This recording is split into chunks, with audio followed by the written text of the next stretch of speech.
Mikhaila, I want to play you a tape. This is from a podcast in which you talked about getting divorced. It was very, very difficult to get divorced considering what my dad talks about.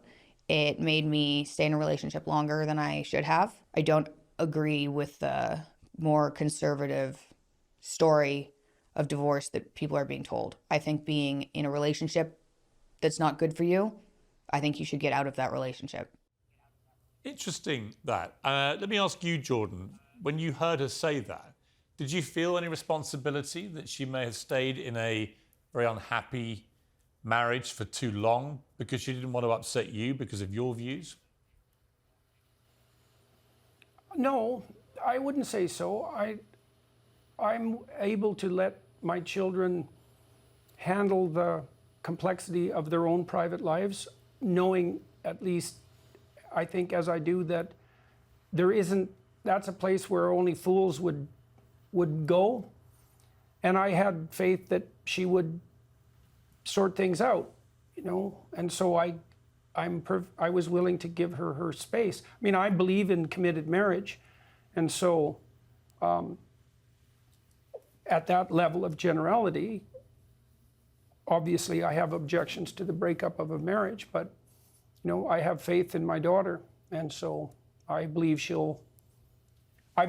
oriented to find her way, and finding your way is a complex process, and I'm willing to stand back and watch her and to provide whatever help I can along the way, but also not to interfere too much. Mikhaila, you're remarried now, right? Yes. And the name of your second husband? Jordan Fuller. Now, a conspiracy theorist, psychologist. That's funny. I know he does. You ended up marrying a man named Jordan. Should I be reading anything into this if I was a clinical psychologist? Oh, I have no idea.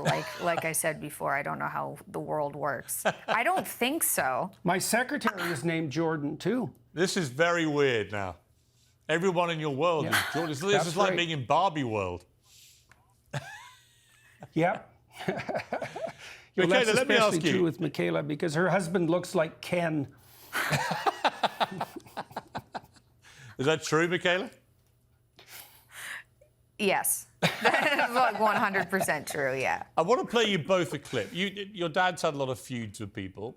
Some he starts, some he doesn't, some he just gets picked on for the sake of it. There's a lot of feminists who he winds up very successfully, I would say, because they're very easy to wind up. One of them is Caitlin Moran, who's currently in America, and she's using your dad a lot, ranting away about him. And here's one clip of her talking about your dad. He shared a piece to his 10 million followers in which I think I do a pretty good demolishment job of his entire career and oeuvre. The advice that he gives is either the kind of stuff your mum would say for free, like make your bed, pet a cat in the street, or mad stuff about lobsters. I didn't even go to school at a university, and I was halfway through his book going, I'm fairly sure I can demolish a great deal of the logic in this book. This guy is not the smartest guy in the world. He's just a man in a waistcoat who sounds, to be honest, a bit like Kermit from the Muppet Show. Kermit from the Muppet Show. Your thoughts? Well, that's true. I do sound a lot like Kermit from the Muppet Show. So that was the one thing she said that was accurate. That's not even her joke, though. No, it's That's not. not clever if you steal it from somebody else. No, it's an old joke. But it was a good one when it first came out. Mm-hmm. So what do you think of her? Sounds like she'd be fun at a party. Or as your mother. Yeah. Or as your Have mother. that as your mother, yeah. Yeah, yeah. Mikhaila, I bet her do you kids think, Mikhaila, didn't that make people their like bed. Mikhaila, do you think people like Caitlin Moran, do they just basically misunderstand what your dad really is about? I don't even think they're capable of understanding what he's about. There's too much arrogance there. Mm-hmm. You can't be that arrogant and assume you know everything and then read something and learn, or read anything and learn. Right? That's why you don't cast pearls before swine, dear. You know, Jordan, my sons, as I think I've told you before, are all big fans of yours. And they just said to me, they got one question, which, what advice do you give for children who are the children of controversial public figures? Well, you know, Mikhaila has leapt out and taken the opportunities that came along with that in the public way. My son Julian is a more private person, and he's chosen to erect barriers around his family and not to face the public as much, although he has played his music at my lectures, and he works with me. I think, you know, each person has to find their own way. There are great advantages to having a tremendous amount of attention devoted to you and having people offer opportunities, but each person, depending on their own temperamental proclivities, has to figure out how to manage that themselves. And it's complex, but it can work. I mean, Julian, Tammy, and Mikhaila have all reacted to that in their own way. It took Tammy a good while, like the rest of us, to figure out what her place was, so to speak, but she's really managed that. And Tammy is out in public much more than I would have thought she would have been.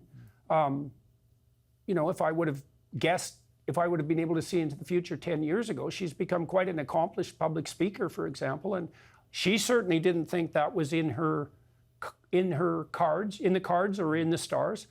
But things come at you, and you surf the wave, and you're happy for the opportunity. And Julian and Mikhaila and Tammy have all adapted in their various ways, and I think at the moment that's working like a charm. And Mikhaila, So, if I asked you, hooray.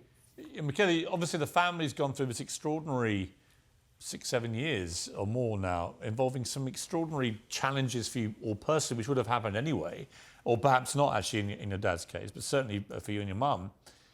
But you've come out and you've got fabulously wealthier as a family, I guess, than before this started, fabulously more famous than before it started. But if I had the power to transport you back to anonymity, without the fame, without the extra money and all the rest of it, would you take that deal, or would you be actually quite happy where you've all washed up now? There's no way I would take that deal, even with everything we went through. I was talking to my husband the other day about why I'm interested in making money versus why he is, and he said he always liked expensive things, basically. And I said, I'm like decked out right now, but I also didn't mind buying things from thrift shops and decorating my room that way. I didn't want to feel vulnerable anymore from not having enough money. And so my yearn to be successful was always so that I would be less vulnerable, so that when I had a problem, I had money to help me solve it. And that was my motivation. And so I wouldn't want to go back to before, because I feel more secure and less vulnerable now.